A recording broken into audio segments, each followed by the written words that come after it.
Hey guys, it's Danny. Today we're going to discuss about the semi-hydroponics experiment that I did with some of my orchids. I have quite the conclusions to draw, so we'll take a look at how the different mediums performed in semi-hydroponics, but also I'm going to tell you my thoughts on it. I've recently learned quite a few things I didn't know, and also I observed quite a few things. I think they're worth mentioning, so we're going to talk about this type of growth, the pros and cons pretty much, and what I think about it, and some aspects that you might not know because articles don't really mention them. So first, let's take a look at the orchid that was potted in the conventional or traditional type of semi-hydroponics, and this is using leca beads. Now, as you can see, I do still have some water in my reservoir. Ever since I made the experiment about 2 weeks ago, if I'm not mistaken, I had to re-water this orchid one time. There is still some water in the reservoir, and if we take a look at how the water is dispersed through the pot, we can see that at the top things are pretty dry, if not almost completely dry, and as we go down towards the reservoir, things become more and more humid. Now, this is an issue I had in my previous environment as well with the previous type of leca I used. I seemed to always have a problem with the absorbing capabilities of the leca. It never managed to keep the top. I'm not even going to say wet, I'm going to say damp or moist. It always completely dried at the top. So I thought it was an environment thing, but then I also thought maybe it's the brand of leca. Then I also thought maybe it's the leca itself, which is not necessarily wicking as much as I imagined. Therefore, I did this experiment, and I can tell you that pretty much this leca is performing like it used to perform in my older setup. And right now my environment helps me a little bit in the sense that I do have 70% humidity, and it's 16 degrees right now, so it's not super hot, it's not super dry. I do use my AC and that ventilates the air, but other than that, it should have worked a little bit better than in my previous environment. So for this reason, I'm drawing the conclusion that leca in general is not as absorbent as, let's say, we imagine. Of course, this type of setup can work in, let's say, other environments. It might have to do with the brand as well. I can tell you I used 3 different brands that I had available from 2 different countries, and they all pretty much worked the same. Now, the orchid potted only in seramis. As you can see, it's pretty full of mold, and this is because seramis does retain so much water. It is so absorbent, and pretty much always the moisture will be constant. Even though at the top you can see a few pieces are kind of dry, the majority of pieces are still pretty damp. Now, unlike the other orchid, I did not have to re-water this orchid in 2 weeks, which is slightly concerning. And because of this extended period of time in which the seramis stayed moist, I now have some fungal issues. And as you can see, it's not a little bit of fungus here, it's quite a lot. So for now, in my particular season and environment, this is not ideal. But as I was saying, it's pretty cool, humidity is pretty high, and I don't introduce fresh air in my greenhouse constantly. I'm forced to close all the windows in the nighttime, and I only rely on the AC. And in the daytime, I do open them, but not the entire day. So this is a little bit too much moisture for me.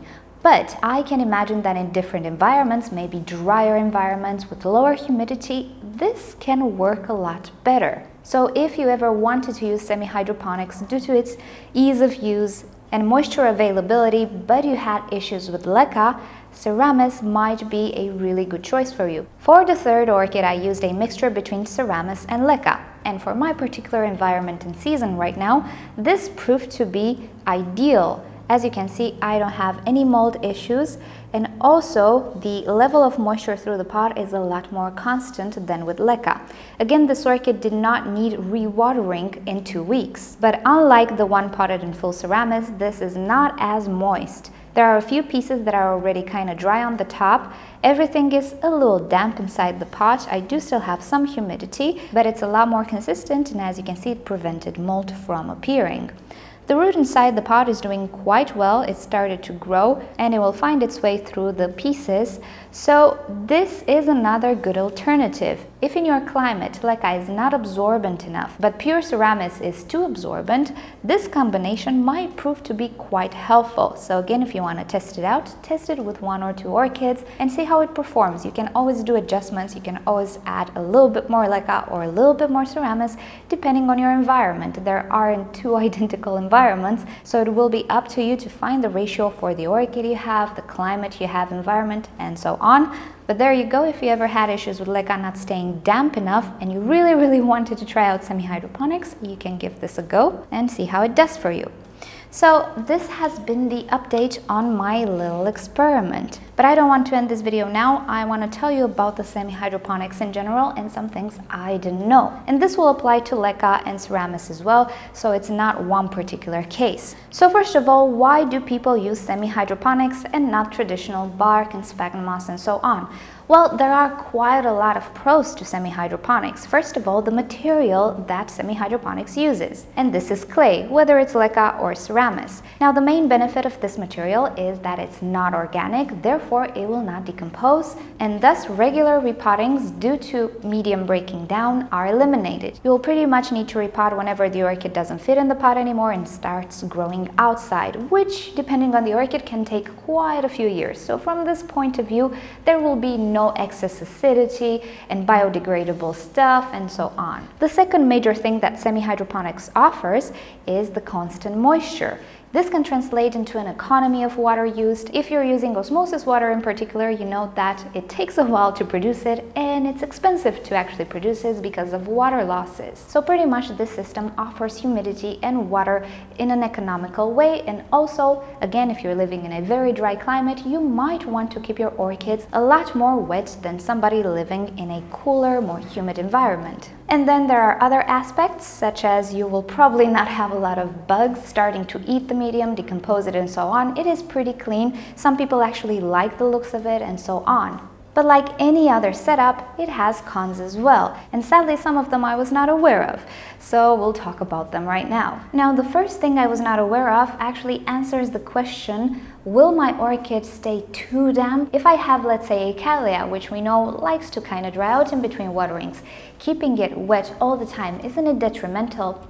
Well, actually, the answer to that is not yes or no. The answer is that it will not stay soggy all the time. And let me show you what I mean in this setup that uses seramis, which is wetter than leca. So as you can see, my medium is still damp, pretty wet as you can see. Considering the color change of the seramis, you can see when it's dry, it's really light in color, and when it's wet, it gets quite a lot darker. If we take a look at the root velamen, we can see it is already white. This means it's pretty dry, it's not wet. As you know, orchid roots tend to become greener when wet, provided they had light to photosynthesize. And if they didn't have light, they will change their color into a deeper color. It's not this stark white. So how do we explain the fact that the seramis and the leca and all the medium around it is pretty damp, but the root is almost completely dry? Well, this is something I discovered quite recently, and we will actually demonstrate it in a different video, but I'll just mention it here because it is important. Now, leca and seramis, pretty much all clay medium in general, is porous and absorbs a lot of water. Then through evaporation, it delivers it into the air. Well, what happens is, at some point, a limit is reached. When the clay material is not saturated in water anymore, it will start to do the reverse, meaning it will start to steal water from whatever source it has. If we have two pieces of medium next to each other, the drier one will absorb water from the wetter one. Pretty much this is how the setup works. Everything wicks water from each other, delivering it to the top and to the sides. When a piece of clay cannot absorb water from another piece of clay, it starts to absorb the humidity around it. In the close vicinity of leca and seramis and clay material, the humidity actually drops quite a lot in comparison to the environment. Now, this distance is not big. Clay materials will not diminish the overall humidity of a room, so don't imagine it's quite that dramatic. But in the very close vicinity to the clay material, humidity is quite low because the clay material absorbs it. And as I was saying, we shall demonstrate this in a different video that will talk about my setup and ways to improve it. So in the close vicinity of this root, humidity is really not that high, even though the clay is still kind of damp. And this is because the clay is actually absorbing the humidity. Therefore, it allows for this root to actually dry out quite a bit. When you have an orchid in semi-hydroponics, whether you use seramis or leca, the roots will still kind of dry out depending how dry the clay is. And when I say dry, I don't mean bone dry. Clay doesn't need to be bone dry to be able to pick up moisture, absorb humidity. It just needs to have room within it to absorb it. Therefore, the risk of actually rotting roots is not as high as you might think due to this property of the clay. Now, also due to this property of the clay, it is not a good idea to let the medium completely bone dry. Now, related to this topic as well is one question that pretty much everybody asks me. So articles and people talking about the setup always say that we should pre-soak leca for about 24 hours before using it. And people ask me if this is necessary. Well, when talking about semi-hydroponics, it is necessary because leca doesn't have the same absorbency as seramis. And I have a video that demonstrates it. You can follow the link down below. Always read my descriptions because I might add stuff that I don't mention in the video. So soaking leca before using it actually preps it a little bit for the semi-hydroponics. Leca not being as absorbent as seramis, if we put dry leca in the setup, put water here, it will have a lot of issues diverting it to the top. If we pre-soak it, we offer the leca a little bit of humidity and it will be easier for it to absorb whatever we have in the reservoir to the top.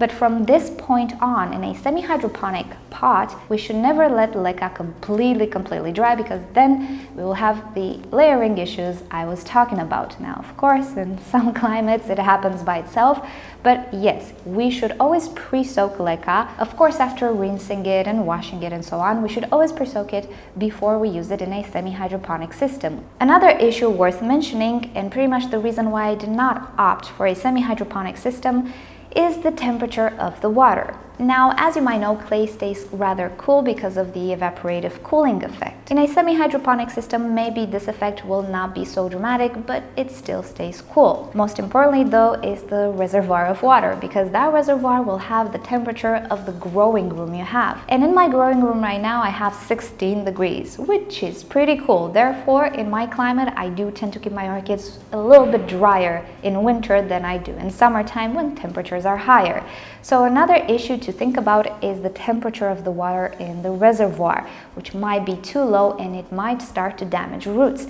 Therefore, this type of setup works a little bit better, if not a whole lot better, in more temperate climates or environments. And when I say environment, I mean the actual room you keep your orchids in. Some people grow them in their home and they have 23 degrees in their home. Well, that would be a better climate for this type of setup. Another issue that people ask me about is the fact that the roots go into the reservoir. What happens to the roots that go into the reservoir? And well, this is a pretty delicate discussion. Some roots will be fine. Usually Phalaenopsis and Phalaenopsis related orchids are pretty fine with extreme humidity, at least for a while. But other orchids like Encyclias and Cattleyas, and when I say Encyclias, I mean the type that actually prefer more airy medium and less moisture. Those can struggle, and if they get into the reservoir, there is a chance that the tips will get damaged or they will start to rot. There are some issues. Another issue that you will need to be careful with in semi-hydroponics, and not only, is algae accumulation. Being that the system is designed to stay more moist than dry, you can see how algae become a problem. Now, people who have more experience with semi-hydroponics usually use some sort of algicides. And if you research them, you can find algicides that are a little bit more toxic, some algicides based on hydrogen peroxide, others on citric acid or something like that, which are not harmful for humans. There are quite a few options on the market. I'm sure you'll find something you will like, but yeah, you will definitely have issues with algae. The more light you provide, the more issues you will have.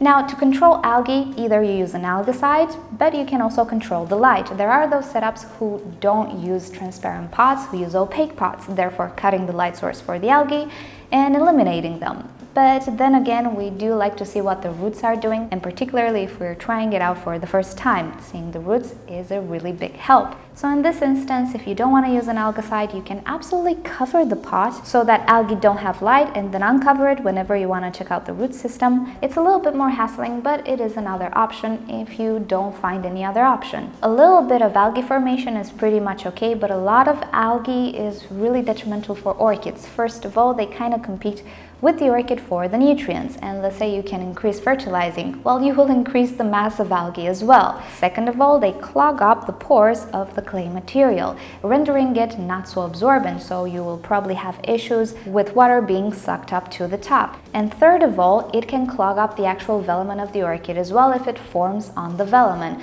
Therefore, the orchid might have some issues with absorbing water, absorbing nutrients, and so on. Depends on the quantity of algae, as I was saying. A few algae on the roots, it's not necessarily a reason for panic, but excessive algae is really detrimental for the orchid and the setup as well. And pretty much these are my thoughts, the most important thoughts. Now, I shall not start to use this setup due to the growing conditions that I have, but also to the fact that I don't visually like it all that much. But definitely it is a source of inspiration for me since I'm using clay and inorganic materials. The way my setup works or will work in the future after adjustments is pretty similar to this, but of course I will control other things according to my environment. However, I did learn quite a lot making this experiment, and I hope you found something useful in this. And because many of you asked me what I will do next with my setup, with the issues that I have, well, I am planning a new setup. I have decided that I'm gonna go ahead and completely change my setup, but I need to do it in the smart way. I'm already anticipating the problems that I will have and how I will fix them and so on. But as a spoiler, there is a high chance we will return to the plastic pot, adjust all the issues that it has with clay and this setup, because there are quite a few issues, and pretty much come up with a new setup. And also another spoiler, one of you lovely viewers shared with me another product developed by a person with award-winning orchids, and I shall test it out. It is inorganic, so it fits my criteria. Not sure if I'm gonna use the actual product or actually find the components of the product. You'll see, so exciting news to come. Sadly, I am forced to change my setup because I'm not pleased with how the orchids were doing in the older setup due to some things I didn't know about clay, but I think I can fix it. Results are pretty encouraging so far, so stay tuned for that. But I hope you did enjoy this video, and if you're thinking of semi-hydroponics, do give it a go. I don't consider it a bad setup. It just has to work well with you and your conditions and the orchids you are growing. But like everything, it does deserve a chance just to see how things are going. So thank you very much for watching. Hope you enjoyed it. If you've enjoyed it, please give it a thumbs up. If you hated it, give it a thumbs down. Subscribe to my channel for daily orchid and plants videos, and also don't forget to turn on notifications so you never miss a video. And with that said, I'll see you guys tomorrow. Bye! So because I left most of my plastic pots at home, now my mother is forced to send me all of the pots that I used to use in the past. Good thing about the plastic pots, when you want to disinfect them, you don't need to soak them and let them dry and rinse them. You can wash them really well with a mixture of bleach and they're ready to go. So how many of you are excited to see roots again in the pots?